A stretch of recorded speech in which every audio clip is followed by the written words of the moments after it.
This lesson will show from the book of Genesis the greatest need of all and demonstrate what happens when that need is not met.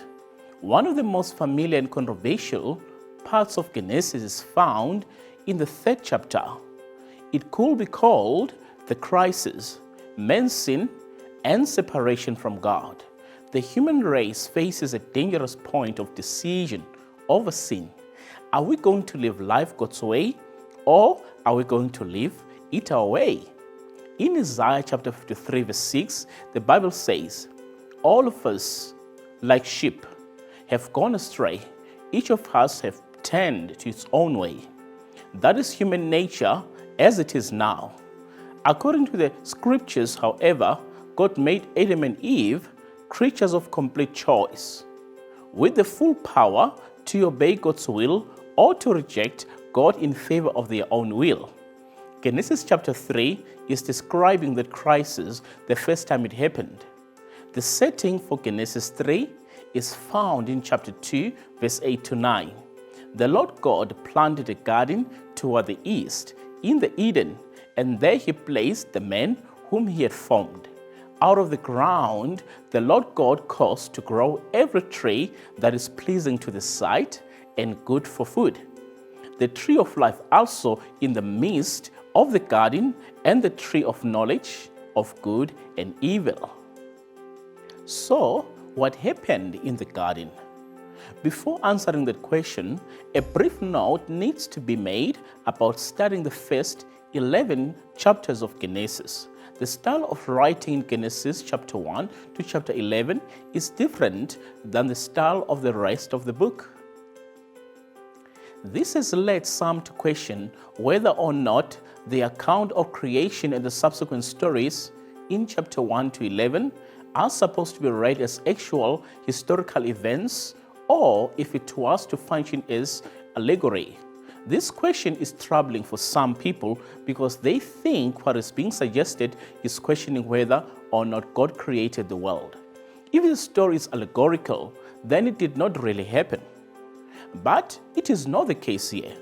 In ancient Near Eastern literature, a genre that Genesis is part of, an event can be historical and also have allegorical significance. Used as allegory, this means that elements of the story can be used to point to things beyond the mere facts to become morally and theologically instructive. There is a reasonable chance that things like a tree of knowledge of good and evil and tree of life are meant to be understood symbolically or allegorically. Genesis chapter 1 to chapter 11 may not be an allegory, but the point here is that even if it is, that does not mean that the events which is describing did not happen. Stories written in the consistent with Genesis chapter 1 to chapter 11 can be both history and allegory. Now returning to the setting of Eden, in Genesis chapter 2 verse 8 to 9, the garden in which God put man was going to meet the needs of men through the trees of the garden. It is important to know that there is a priority listed here. First of all, these trees were to meet the needs of man's eye, beauty. Then they were to meet his need for food, and they were to give him life for that matter. But there was a tree of knowledge of good and evil, and they were not supposed to eat from the tree. In chapter 3, when they sin, notice that the order of priority where these trees are concerned is changed. They do not put the eye first, food second, and life third, and knowledge of good and evil, never. Instead, they put food first. The eye is second, then the knowledge, they never get to life. They get to death instead. These are not faiths for faith's sake. You must ask, what is the author trying to say to us? He is trying to say something beautiful. Moses put it in this way in Deuteronomy chapter 8 verse 3, which Jesus quotes in the gospel in Matthew 4:4, when they're resisting the devil. Man does not live by bread alone, but by every word of God. It is the purpose of the word of God that man might know how to live and might find true life. Man does not live just by bread alone, meaning that he does not find life by simply going out and getting his needs met, by gratifying his physical needs. If a person really wants to live, he should stop and say, God, do you have a revelation for me about how I should live? According to Moses, if one wants to live, he must conform to his life to God's word. God put a man in the garden. God put a man in a place of rich life where all his needs can be met. They, however, rejected God's word, rejected God's provision, resented God's restrictions, and sought to get something for themselves according to their own priorities and desires. In Matthew chapter 6, verse 22 to 23, Jesus said that the lamp of the body is the eye, that if the eye is healthy, the whole body is full of light. If, however, the eye is defective, the whole body is full of darkness. What does this mean? Jesus did not mean the literal eye. He meant the vision of the soul, spiritual vision. Everyone has a value system, a decided way of ranking things that matter to them, a way of judging things based on what it is important to them. Jesus seems to say that the difference between a person filled with the light of life and a person filled with the darkness is the way the person sees things. Do you see things God's way? Do you see things your own way? This is the difference between being a person of light and being a person of darkness. Just so as God put a man in the garden with the tree of life before them and the tree of knowledge of good and evil restrictions from them, he said, I know of all your needs. Believe me and trust me. The greatest need you have is for revelation of me and from me. To illustrate this, imagine you're a young person coming into your late teens. You are very much aware of the fact that God has placed a sex drive within you. When you discover that you have the strongest drive, what are you supposed to do with it? The going philosophy among many young people in the West is, if it feels good, do it. Go out and gratify it. If you just go out and gratify sex need according to the scripture, you will not get life. You will get death. Death means the ultimate banquet of consequences. But if, as a young person, you come to God with this sex drive and you say, God made me a sexual being. From your word, show me where the place of sex is. What is the purpose of sex? What is its proper function? Show me your word about sex, and I will adjust my actions to your word. According to scripture, you are going to get it all. You will get the greatest happiness and gratification and satisfaction and joy from sex. That is possible for you to get because you have molded your way of thinking to God's. His purposes, your purposes. Your greatest need is not sex. It is the word from God that shows you what sex is, what its place it is in your life, its purpose and its function. This same way of thinking can be applied to many areas of life, not just sexuality. The main point to capture here is that God has made man for a certain purpose to function in a particular way. Because of man's inherent weakness, he will choose to go astray and follow another function and purpose other than what God intends. The challenge for every person is to align his or her own will to God's will. You might ask, how do we know God's will? Well, turn to scripture and you'll find God's will for your life. When Adam and Eve failed their crisis, choosing sin rather than God, another beautiful truth can be found.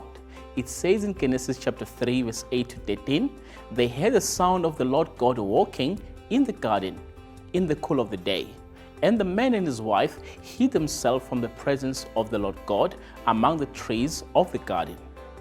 Then the Lord God called to the man and said to him, "Where are you?" He said, "I heard the sound of you in the garden, and I was afraid, because I was naked, so I hid myself." And he said, "Who told you that you were naked? Have you eaten from the tree which I commanded you not to eat?" The man said, "The woman whom you gave to be with me, she gave me from the tree, and I ate." Then the Lord God said to the woman, "What is this you have done?" Just as soon as the man sins, God is described as going after man, seeking out the man. When God finds the man, he asked him these questions: "Where are you? Who told you? What have you done? Have you eaten of the tree that I told you not to eat of?" God's first question for man is, "Where are you?" When God began his dialogue with man, asking men the question, "Where are you?" he was trying to help men understand that there is some place you're supposed to be, but you are not there. You are some place that you should not be. God is always the initiator with man. Have you ever heard the voice of God asking you, "Where are you?" Today, this is called the identity crisis. Many times people say, I do not believe I am where I am supposed to be. I think God wants me in another job, or he wants me in another place. When God asked men, "Where are you?" men's response was, "Well, I heard your voice, and I'm not far from you that I cannot hear your voice. But it frightened me that I hid.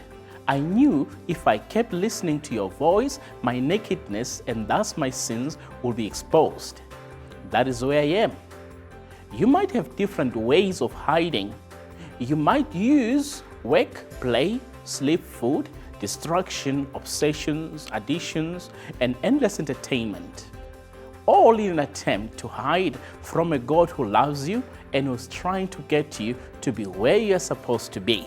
So God asks you questions like, "Where are you?"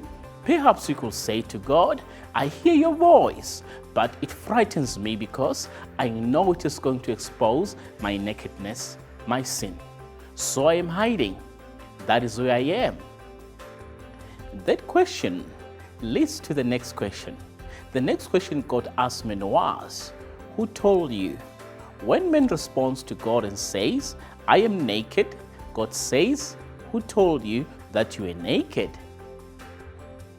In Genesis chapter 3, verse 7, when they ate from the wrong tree, immediately they knew they were naked. God has not started talking to them yet, but they know they are naked. God is going back to the point in verse 7, and he's saying in this second question, back there, when you knew you were naked, who told you you were naked? One of the big problems being described in Genesis is the problem of direction. Western society is increasingly rejecting those moral absolutes and replacing them with something they call situational ethics, where everything was relative to individual perspective and individual desire. Without moral absolutes, they did not know where they had come from. They did not know where they were going. And they certainly did not know where they were. So, God's first question, "Where are you?" announces to men, do you realize how lost you are? Every lost person needs above all things to know that he is lost. God's second question, "Who told you?" speaks to divine guidance. God wants to direct the steps of men, to communicate, to let men know where men should be and how to get there. In Genesis chapter 3, God asked a third question, "Have you eaten from the wrong tree?" God wants Adam and Eve to acknowledge their sin. Are you suffering from the consequences of your sin? If your life is not blessed, not happy, ask yourself these questions. Is my unhappiness because I am disobeying the word of God? Have I failed to follow God's plan? Do I know or even care about God's plan for my life? The purpose of God's plan, according to John chapter 10, verse 10, is that you might have life and have it more abundantly. That is why God communicates with you. Strive to reveal himself to you. That is why he says in Genesis chapter 2, here are the trees in order of their priority. You follow my priority and you will have life. You will have the tree of life. Adam and Eve do not follow these priorities, so they never get life, they get death. That is the description of them. But it is also a description of you. You are his child. You must study the word of God and pray and examine your life and repent of your waywardness so that you might know God, that you might discover God's will for your life and actually stand in the place where God wants you to be. The fourth question, what have you done, brings forth a confession from men. The word confess comes from two words, which means to say and sameness. In other words, to speak sameness, to speak the same as what is, to say what has been done. Literally, that is what confession is. In the Bible, confession is also agreeing with God's assessment of what you have done. When you know what God says about what you have done, then you say the same thing about it as God says. God wants you to confess. And so he speaks of you, what you have done. He already knows what you have done. He wants you to realize that what you have done, to tell him about it, agree with him about it. According to John, in 1 John chapter 1 verse 9, if you confess your sins, God will forgive your sins and also cleanse you from unrighteousness. In Genesis chapter 3, there is a communication between God and man because God loves man. When you make the wrong decisions, when you fail to pass the crisis positively, when you determine to have your own way, God does not throw you away. He comes to you lovingly with these questions. Where are you? Who told you? Have you eaten from a wrong tree? What have you done? Will you listen to God as He tries to communicate with you through these four questions? The questions are of a loving God trying to move you to where you are supposed to be. Respond in your communication with God until God moves you on from where you are to the center of His perfect will for your life. Thank you for joining us for this lesson. May God, our Heavenly Father, give you the spirit of unity amongst yourself as you follow Christ Jesus, our Lord and Savior. Amen.